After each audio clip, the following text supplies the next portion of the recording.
any interference from the outside so that they could find a common ground on how to build the work in the future. We know about your suggestion to start working on the Constitution, and we think it makes sense.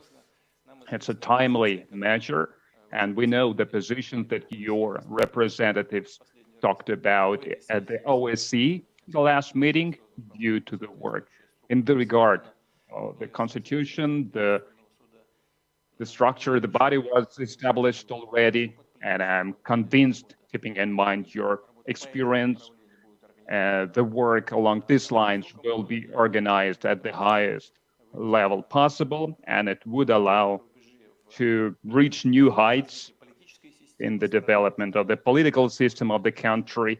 Thus, it will also allow to develop even further. Russia remains an advocate for all our agreements, including agreements that are based from the Security Treaty Organizations, the STO. We consider Belarus as our closest ally, and as I have already said in a number of our phone conversations, we will fulfill all the obligations that we have. These obligations were taken mutually back in 1992, 1994, if I'm not mistaken. At least in 1994, you were president already. I wasn't, but it doesn't matter. What matters is that state Russia took certain obligations, as I said, and regardless of who's in power at the moment, the country must fulfill these obligations. As you know, on a number of occasions, we said that's what we are going to do. As for our economic ties, Russia remains the biggest investor into Belarusian economy. Just to name one project, nuclear power station, $10 billion, and more than 50% of the trade turnover of the export of Belarus is exported to Russia. Almost 2,500 enterprises in Belarus have Russian capital invested in them. We have a sustainable and deep cooperation on a number of tracks and a number of areas and fields. And by the way, this coronavirus, of course, it affected our trade turnover, unfortunately, and it is only natural that what is happening in the entire world. So the trade turnover decreased, but we need to make extra efforts not to just rebuild, reach the same level as before, but to create a foundation for further progress. So I think we should concentrate on these matters as well. I've got some suggestion, I think. Our governments and ministries and departments and even individual enterprises must make extra efforts, walk an extra mile to work on the existing problems and to create the foundation to progress even further. Our counterparts at different levels, at enterprises level, in the ministries, in the departments, they stay in contact at all times. Yes, the government has changed in Belarus, but that's not an obstacle to continue working together, especially since recently the head of the government of the Russian Federation came to Belarus, Mr. Mishustin. I know that he had extensive talks, and they were quite successful in all the areas of our cooperation, including the financial area. We have agreed that Russia, these hard times, dire times, Russia will issue a loan of $1.5 billion, and we will do that. As far as I'm concerned now, our finance ministers are working on that, but we will also need to continue our collaboration in the military area. I mean, first of all, military enterprises, so we work together quite well too, especially in sensitive areas and militarily too. So today we are starting exercise that we have planned last year that will take a couple of days, the last couple of days. So it's a kind of a routine for the military because they need to prepare the troops. And once again, I would like to say, to avoid any kind of speculations, these exercises were planned and even announced last year. After the joint military exercises, Russian troops will return to their sites of permanent dislocation. And another relevant topic, I mean the fight against the coronavirus infection, is our prime minister is agreed and health minister is agreed later. Belarus is going to be the first country to receive our antiviral vaccine against COVID-19. And it has already started to participate at the latest stage of the trials. I think it would allow us not only to start the production, but also to provide everything that our citizens need for their safety, the level of the vaccination and level of curbing this disease. Mr. Lukashenko, I'm happy to see you. Welcome. Mr. Putin, thank you. Thank you for this very comprehensive and frank description of what we are about to discuss today. It's all true, as never before. I, due to some certain circumstances of following closely the media, and you know, I've been seeing a lot of conspiracies surface in the media, so it is very important to talk this all out right now. We need to rise up to all the challenges, to all the conspiracies circulating in the press. First and foremost, I would like to thank you. I think it's common knowledge that I'm thanking you for, well, not for adhering to the agreements, because that's the right thing to do, but you also acted as a person in a very good way, and I would like to thank you and other Russians who supported us in the time of need after the election finished. I will today give you all the details regarding what happened and what has been happening, because I can tell you that it's not really what we are seeing, different thing. You know how many angles are there. Today, we are living in a world of information warfare, and there is always more than one way to serve information to the public. So I'll tell you what is happening in Belarus and in Minsk in particular, especially during holidays, Saturdays and Sundays. On Saturday, we have girls and women marching on the streets, and every Sunday there is an all-out demonstration every week. In between these days, life goes on. We usually free up part of Minsk so that people, if they feel like it, they can walk, they can demonstrate. But there is a red line which no one can be crossing. I think you know it. You had that red line drawn in Chechnya when you were a young president. I remember how it happened. God forbid something like that happens in Belarus.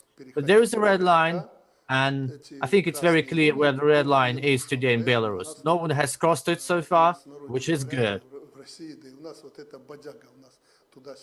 We are having all these troubles, countries in turmoils, but you know, a good friend is the one who helps you when you're in trouble. And we know that Russia is our good friend. And this is an example not only for us or for you, it's also a very good example of how to be true to your friends for other CIS countries. And CSTO, I think it's a good platform to discuss it too. I will be delivering a report at the next meeting as well. We have always been very careful about our assessments, and we had a number of telephone conversations with you already at the start of the onset of these events in Belarus, and we've learned our lessons. You and I, we've learned our lesson, and I think we have withstood that headwind. Now, we need to continue. Our two nations, well, it's one people. We never shot anyone. We never attacked anyone.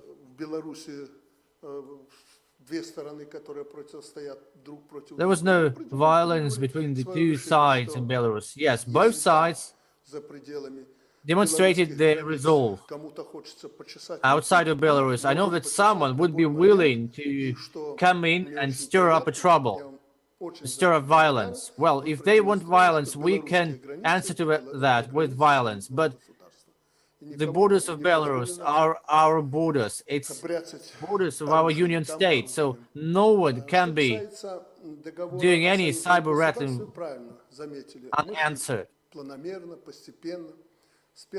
Regarding the Union State, we started it all in 1992. When the USSR collapsed, we started drawing up the whole framework. We didn't dismantle the USSR. It was the legacy that we got. In 1994, we signed up on the obligations which we are seeing executed today. Then you became president. You became president in the year 1998. No, in the year 2000, right? And we were working on the agreement in the 1994. We exchanged the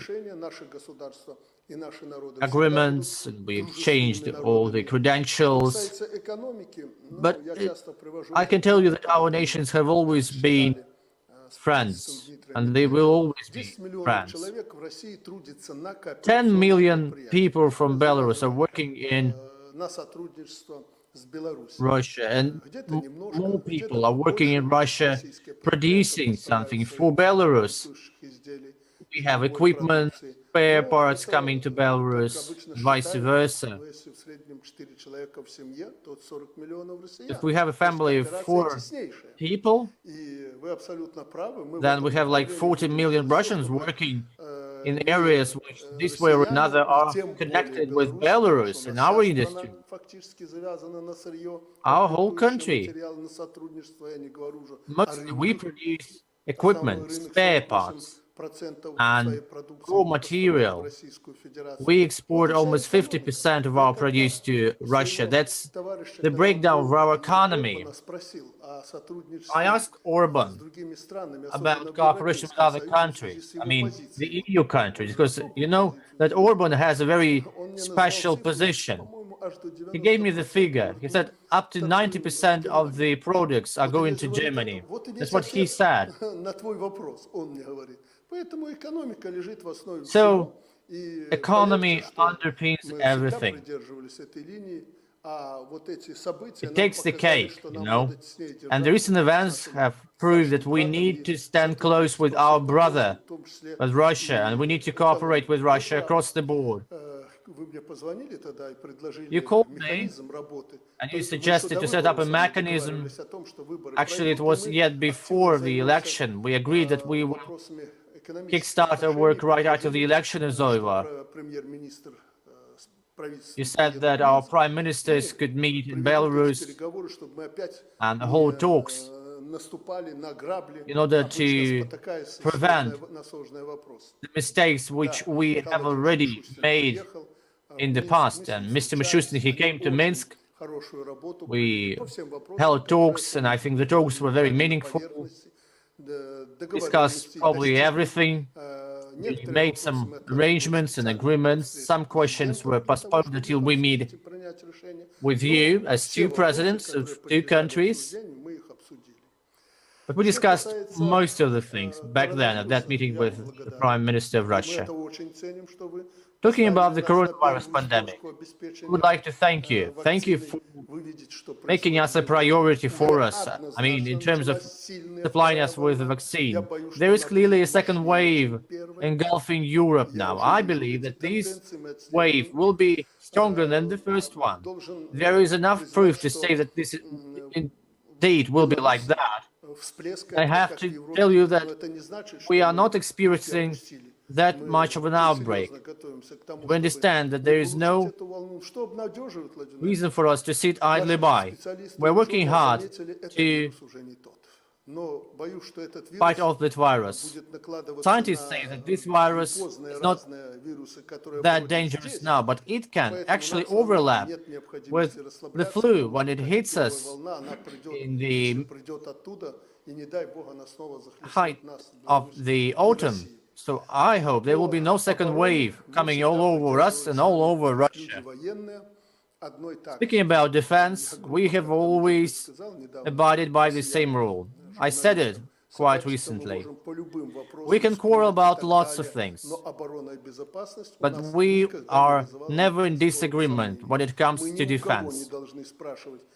We are never asking anyone about anything. We decide for ourselves when and how to hold military exercises.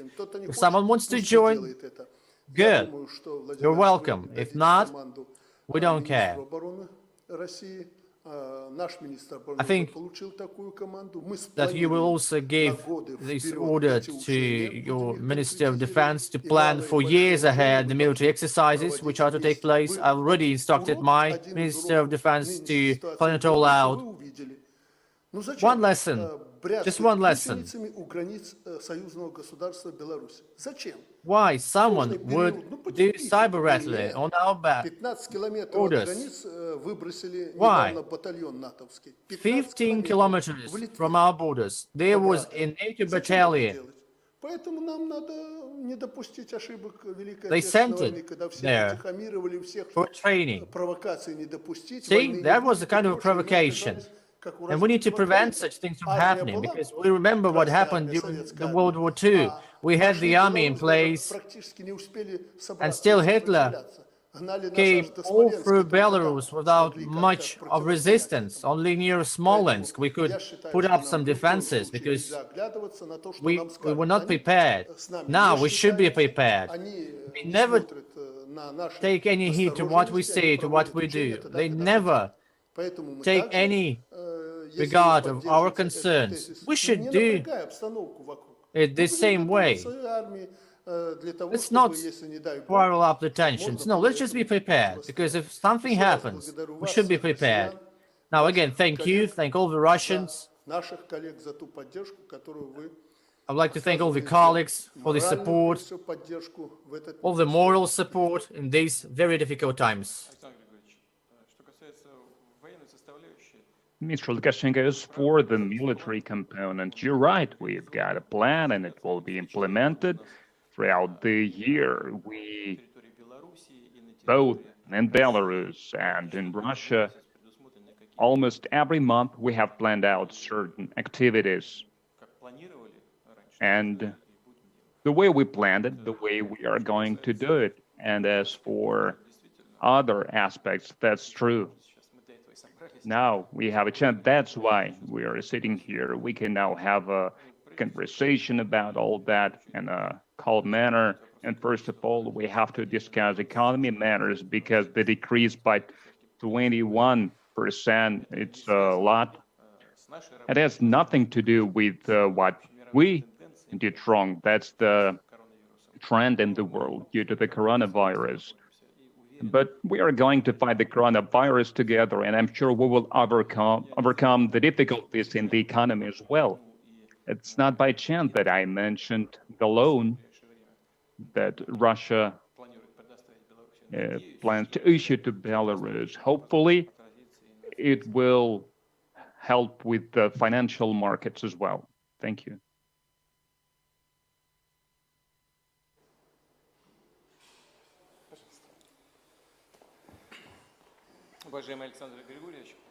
Dear Mr. Lukashenko, I'm very glad to see you. I have already congratulated you with the victory in the presidential elections, but I did it in written and by phone. Now I'm happy to do it personally. I would like to wish you all the best, all the successes. We all know and we all see what is going on in Belarus internally. That happened because of the elections. You know our position very well. We stand for that Belarusians by themselves, without any interference, could engage in a dialogue.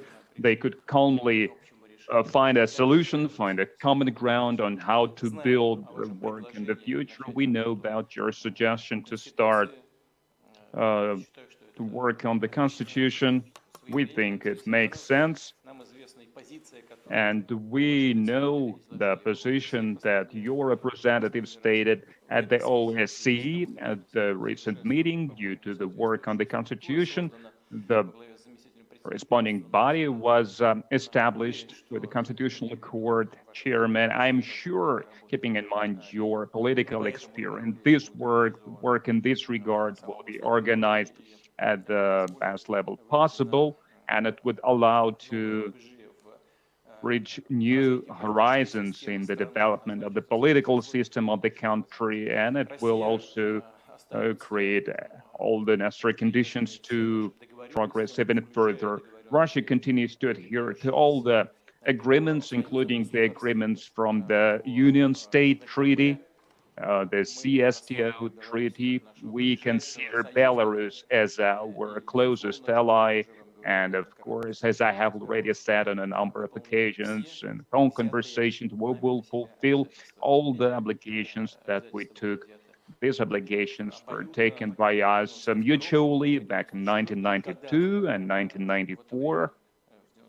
It was in 94, at least. You were president already, I wasn't, but that doesn't matter. What matters is that the state, Russia, took up certain obligations, as I said, and regardless of who is in charge, who's in power, who holds office, country must adhere to these obligations. You know that on a number of occasions we have stated that that's what we are going to do. As for our economy relations, Russia remains the biggest investor in Belarusian economy. Just take one example, one project, nuclear power station, $10 billion. The price of it, but on a whole, more than 50% of the trade turnover of the exports Belarus is exporting to Russia. Almost 2,500 enterprises in Belarus have Russian capital. We have very deep cooperation, sustainable cooperation, a number of areas and industries. And by the way, the coronavirus affected our trade turnover, unfortunately, and it's only natural. That's what is happening in the entire world. The turnover is decreasing, but in this regard, I think we need to make extra efforts, not just to recover the former level, but to create the foundation to make further progress. So I suggest to focus on this as well. During today's conversation, I've got some suggestions, I think, at the level of governments, of the ministries, of the departments, and even individual enterprises. We need to make additional efforts to clear the existing problems, to resolve the existing problems, and to create foundation for moving forward. Our counterparts at different levels, at the levels of enterprises, ministries, agencies, departments, they stay in contact. Yes, the government has changed in Belarus, but that doesn't prevent us from working together, especially since recently the head of the Russian government, Mr. Mishustin, came to Belarus with a visit, so he had extensive talks there, and they were quite successful on all the tracks, all directions of our cooperation, including the financial area. we have agreed that Russia will issue, in these dire times, Russia will issue a loan, state loan, $1.5 billion, and we will do that. As far as I'm concerned, now our ministers of finance are working on that, and we will need to continue our cooperation also in the military field. First of all, I mean our military enterprises, so we cooperate a lot in quite sensitive areas as well. And today, by the way, we start the exercises that we planned back last year, and they will last for a couple of days. But it's a routine thing for the military people, for the officers, because they train the troops. So to avoid any possible speculation, this was planned and even announced last year. After the joint exercises are completed, the Russian troops will be brought back to Russia. And as a conclusion, I would like to talk about a very relevant topic. I mean, fighting the coronavirus infection, as our prime ministers agreed and health ministers too. Belarus is going to be the first country to receive our antiviral vaccine against COVID-19. And it has already started to participate at the latest stage of its trials. I think it would allow us not just to start mass production, but also to give the necessary level of safety for our citizens, as well as the level of vaccination and fighting this disease. So, dear Mr. Lukashenko, I'm really glad to see you here. Welcome. Mr. Putin, thank you so much. Thank you for giving a very detailed description of what we are to discuss today. Thank you, because today, due to these circumstances, I'm following closely all the recent publications. And you know what? I've seen so many conspiracies in the press. So thank you for giving this very detailed overview. We see what kind of sentiments are circulating in the media, and we need to respond to that. First and foremost, I want to thank you. I think it's common knowledge that I'm thanking you right now, not for adhering to the agreements, because that's what you do with agreements, but you also acted as a good person, with goodwill. So I want to thank you and other Russians who extended this helping hand to us when we had all those troubles when the elections ended. Today I'll brief you up on all that happened, because I can tell you it's not what you've been seeing in the media, but you're an experienced politician. You know that you can cover a story from many angles.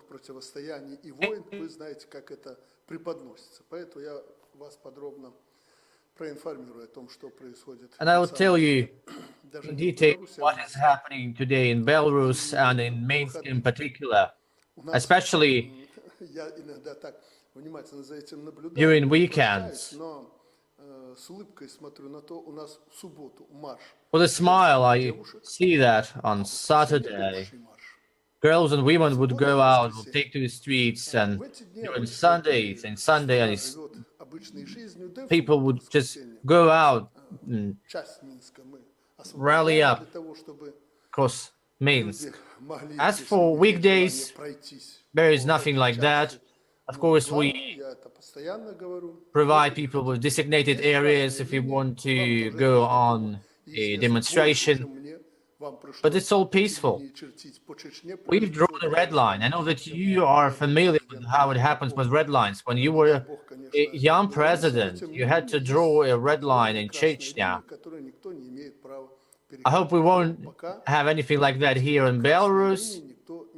but we already shown where the red line lies for us. No one has crossed it. We just have this kind of situations like a pendulum swings back and forth. We haven't settled this problem. This whole situation is a good lesson for us, for you, and for our friends.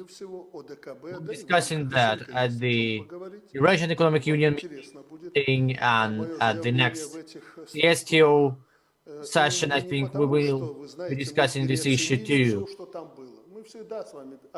We were very careful when assessing the situation and providing our overview to you. We had a number of telephone conversations and we've learned our lessons, really. It's a huge lesson. And I hope that you and I, we've learned this lesson. We withstood the test. We followed our obligations as per the CSTO agreement. Now, two brotherly nations, they acted as one. There was no shooting, there was no violence, no sticks were thrown, you know. Yes, there were two sides standing one opposite another. Both demonstrated their resolve. And we know that outside of Belarus, right on our borders, some wanted to stir up violence. If they want to come, okay, let them come. We'll be ready. And I want to thank you for showing that Belarus is a union state. And no one is allowed to flex muscles without a response on our side. So we'll always respond to these things. We started this whole process back in 1992 after the USSR collapse. We laid down the first bricks in this foundation that we have now. We did not dismantle the USSR. That was the legacy what we got. We signed up the agreement later on, and when you became a president in 1998, that's when you became president. No, you became president in the year 2000, right? And the agreement, we signed the agreement yet before you became a president. That was the time when you acted in your previous capacity. But it doesn't matter. Our peoples will always be friendly to each other. We'll always be two brotherly nations. Economy-wise, when we worked before with the government of Mr. Medvedev, we actually calculated that there is around 10 million people in Russia working at companies and plants which are producing equipment and parts and other things which are in this way or another have to do with Belarus. So if we take an average family of 4 people, that means that around 40 million Russians are in this way or another working with Belarus. In Belarus, our main exporting materials is raw material, then it's also equipment and spare parts. Russia is our biggest market. We're supplying 48% of our products to Russia. That's the breakdown of our economy. I had a meeting with Mr. Orban and I asked him about the way his country cooperates with his allies in the EU. You know that he has quite a special position. And he said that up to 90% of products are exported to Germany. That's what he told me. I say economy underpins everything. We always believed in that. And these events only prove that we need to stay strong together with our brother, Russia. And economy is one of the areas where we should be working as one. Yet prior to the elections, you called me up and we agreed that after the elections, we will be stepping up our work in the field of economy. We agreed that Russia's prime minister will come to Minsk and we would hold talks. We agreed that it would be a good thing to do not to be stalling. And so Mr. Mishustin came, we had talks, it was a very meaningful meeting, we agreed on many things, we've made many arrangements, some of the things were postponed until our today's meeting, because it's better to discuss them at this top level, yet mostly we met the agenda at that meeting with Mr. Mishustin. As for the coronavirus response, I would like to thank you for making us our country your priority in terms of the vaccine. In Europe, we are already seeing a second wave, and I believe that there is all the proof that we need to say that this second wave will be hitting harder than the first one. We don't have that much of an outbreak in Belarus, but that doesn't mean that we are going to sit idly by. No, we will be working hard to make sure we are safe. Scientists say that the virus has subsided in terms of the mortality. But still, it can overlap, it will overlap with flu and other viruses. That is why we should stay alerted. There was the first wave, and there will be a second wave. It may come, and it may hit us hard, Belarus and Russia. Concerning defense, we are military brass, you and I. We can quarrel about any kind of thing, as I told to the journalists recently, but we never have any disputes when we discuss defense.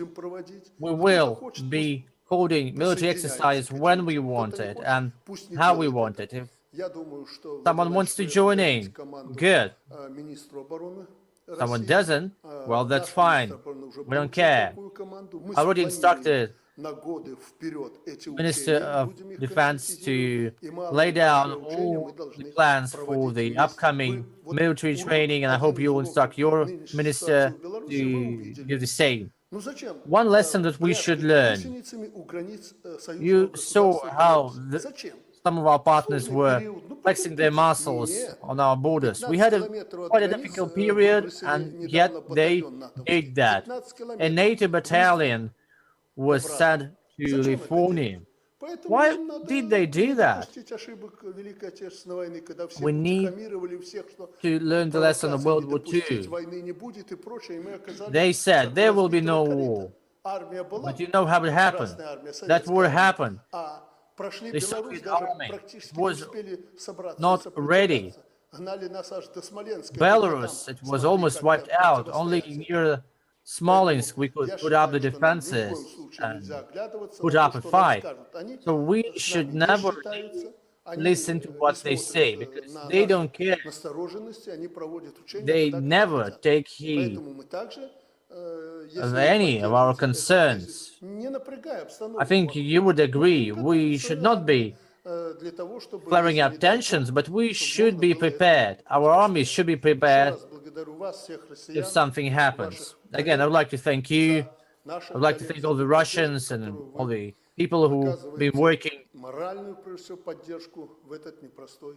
with us. Thank you for all the support, moral support included.